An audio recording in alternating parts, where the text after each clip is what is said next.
દઉં, આગલા 2 લેક્ચરની અંદર આપણે સિંગલી સર્ક્યુલર લિંક લિસ્ટ હાંકીએ છીએ અને એની અંદર આગલા 2 લેક્ચરની અંદર આપણે ક્રિએટ અને પ્રિન્ટ ફંક્શન જોયું હતું.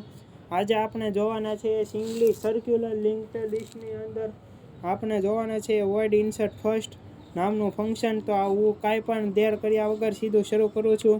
અને પહેલાં તો હું મારે void create insert first function જો મારે બનાવવું હોય તો પહેલાં તો મારે ડિક્લેર કરવું પડશે વોઇડ ઇન્સર્ટ ફર્સ્ટ નામનું.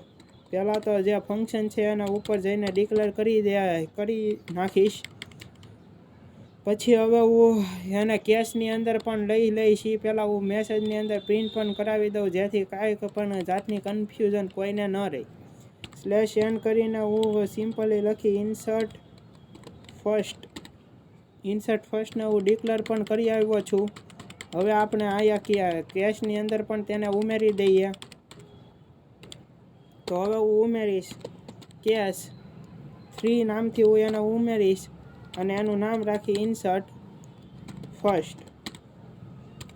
ફર્સ્ટ મેં નામ રાખ્યું છે અને પછી હું એને બ્રેક દઈશ.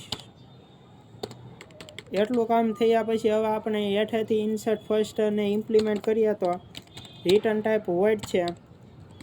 ફંક્શનનું નામ ઇન્સર્ટ ફર્સ્ટ ફંક્શન છે અને અહીંયાથી હું સિમ્પલી શરૂઆત કરું તો ઇન્સર્ટ ફર્સ્ટની અંદર પહેલાં તો શું જોશે સ્ટ્રક્ટ નોડ સ્ટાર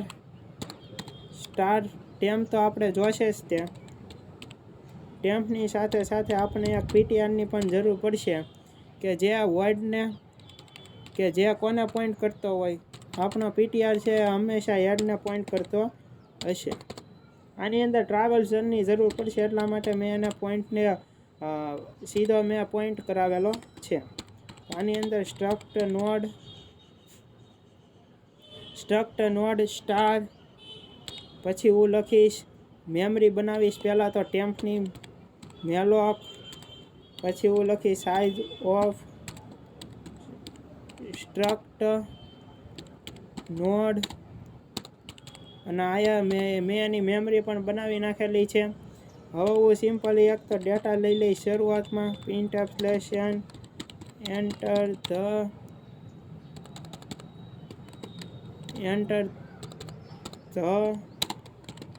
ડાટા. આની મદદથી મેં ડેટા લઈ લીધો છે, મેસેજ દઈ દીધો છે અને સ્કેનઅપની મદદથી હવે હું સિમ્પલી ડેટાને લઈ લઈશ. સ્કેનઅપ કરીને એમ્પરસન અને ટેમ્પનો ડેટા પણ કોનો ટેમ્પનો. એટલું કામ કર્યા પછી ટેમ્પના નેક્સ્ટમાં તો શું હશે જ્યારે સર્ક્યુલર લિંક્ડ લિસ્ટ હશે ત્યારે ટેમ્પના નેક્સ્ટમાં હંમેશા હેડ હશે.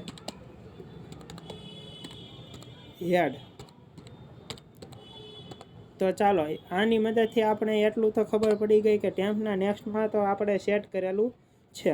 હવે આપણો પીટીઆર છે તેને છેલ્લા નોડ સુધી લાવવાનો છે એટલે આપણે કન્ડિશન મૂકવી પડશે પીટીઆરનો નેક્સ્ટ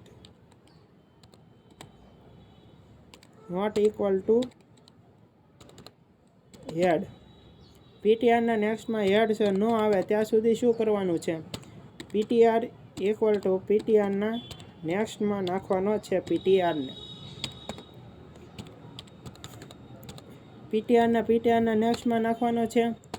પછી આપણે પીટીઆરના જો હેડ આવી ગયો તો પીટીઆરના નેક્સ્ટમાં આપણે કોને જોઈન કરશું ટેમ્પને. અને હવે આપણે જે આપણો પીટીઆરના ટેમ્પ છે એને ક્યાં લઈ લઈશું હેડને આપણે ક્યાં લઈ લઈશું ટેમ્પ છે ને આપણે હેડને લઈ લઈશું. તો આ સિમ્પલી થઈ ગયું કે insert first function in singly circular linked લિસ્ટની અંદર ઇન્સર્ટ ફર્સ્ટ ફંક્શન કેવી રીતે કામ કરે છે. પહેલાં તો હું એક નોડ બનાવીશ 78 પછી પાછો જોઈ લઈશ કે આ પ્રોપરલી કામ કરે છે કે નહીં. હવે હું ત્રીજી કન્ડિશન મૂકી અને 78 પછી 78 પહેલાં મારે 77 છે એને દર્શાવવા છે તો જોવો 77 ને 78 આવી ગયા. આજે હું ત્રીજી કન્ડિશન કરીને 77 પહેલાં 76ને ઉમેરવા માગું છું. હવે હું પાછો પ્રિન્ટ કરીશ તો જોવો 76 પણ ઉમેરેલા બતાવી જાય છે આપણને.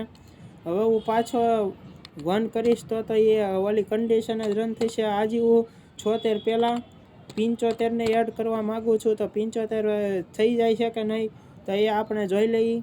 અને 75 ને મેં એડ કર્યા અને હવે હું સિમ્પલી પ્રિન્ટ કરાવું છું. તો 75, 76, 77 ને 78 આપણા બધા જ ફંક્શન છે પ્રોપરલી વર્ક કરે છે અને તે છે તે થઈ ગયેલા છે સરખી રીતે તે એક્સેસ થઈ ગયેલા છે. તો આજનો ટ્યુટોરિયલ અહીંયા સુધી રાખીએ. તમને કાંઈ ડાઉટ હોય તો મને કોમેન્ટ કરીને જણાવજો. તો ત્યાં સુધી ભણતા રહો. Keep learning, keep exploring. Mahadev.